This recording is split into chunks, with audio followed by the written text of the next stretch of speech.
take it, one day I'ma kill it, fuck a shot, then take it, one day I'ma kill it, fuck a shot, then take it, one day I'ma kill it,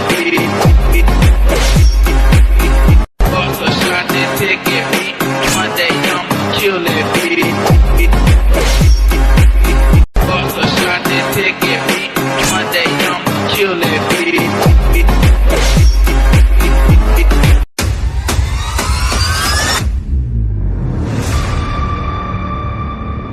Perserikatan Bangsa-Bangsa menyebut kesetaraan perempuan di dunia masih tertinggal jauh. Kesetaraan gender dan kesejahteraan perempuan, Mendorong kesetaraan gender dan pemberdayaan perempuan.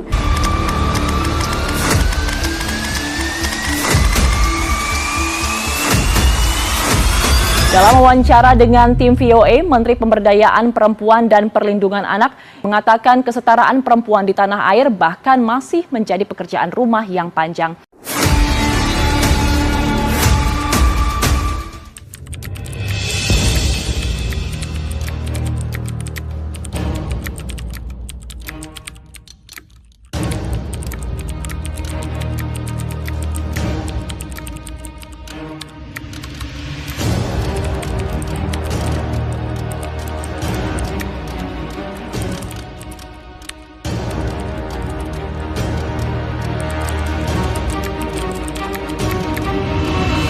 Perjuangan Ibu Kartini membuka akses pendidikan dan kehidupan yang layak bagi perempuan pasti mendapatkan tempat penting dalam hati dan pikiran seluruh perempuan Indonesia.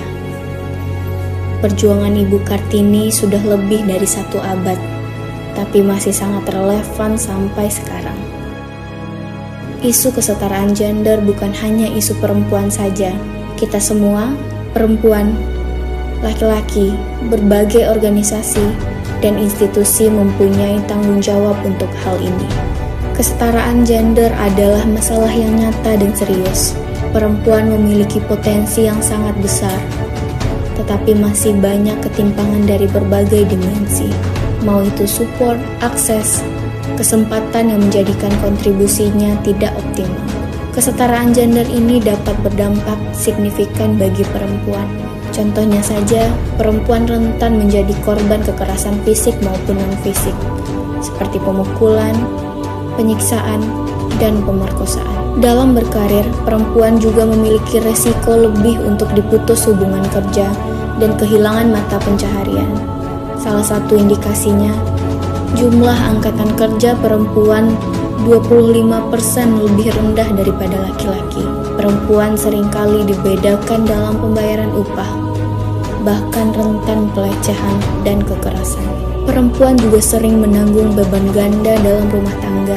Fakta bahwa penerimaan masyarakat masih memegang peran penting dalam konsep maskulinitas pria membuat banyak laki-laki merasa enggan untuk turut serta melakukan pekerjaan domestik.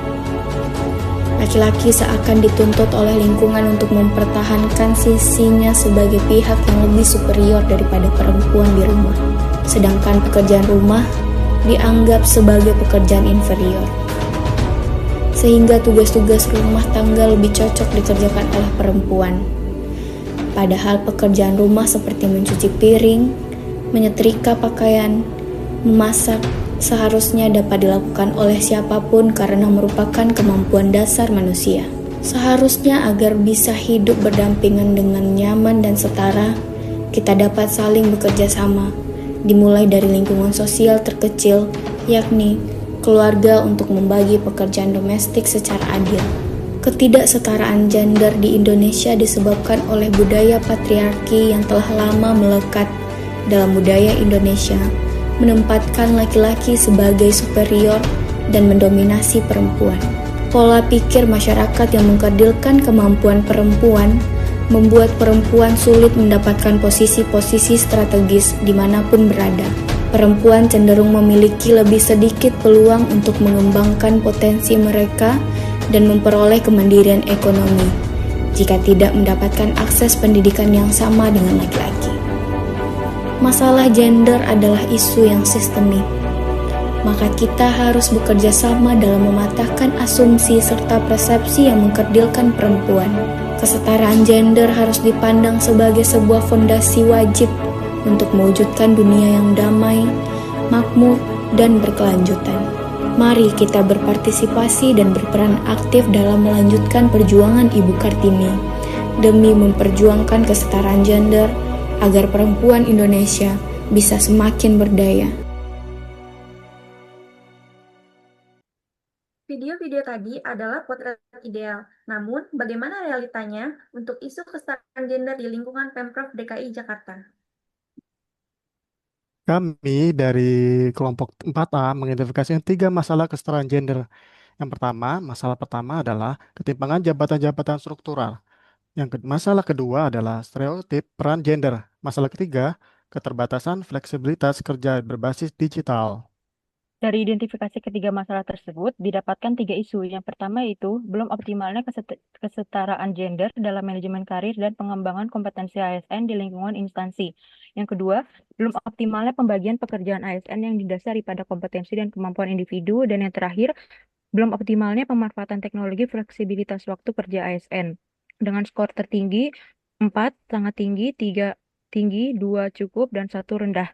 Dari metode penapisan APKL didapatkan bahwa isu prioritas adalah yang nomor pertama dengan poin 17.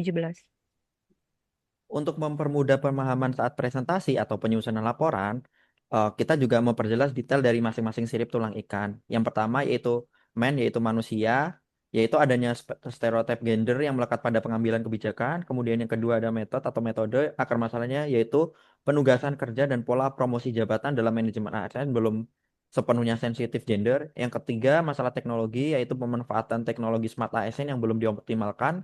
Kemudian ada material atau sarana yaitu akar masalahnya minimnya bahan literasi, sosialisasi atau modul pembelajaran digital. Kemudian ada aspek lingkungan yaitu kultur birokrasi yang masih kental dengan budaya patriarki dan sisa-sisa feodalisme. Kemudian ada yang 6 yaitu penilaian kinerja atau measure-nya, yaitu indikator kinerja utama atau IKU masih sering diukur berdasarkan kehadiran fisik atau absensi.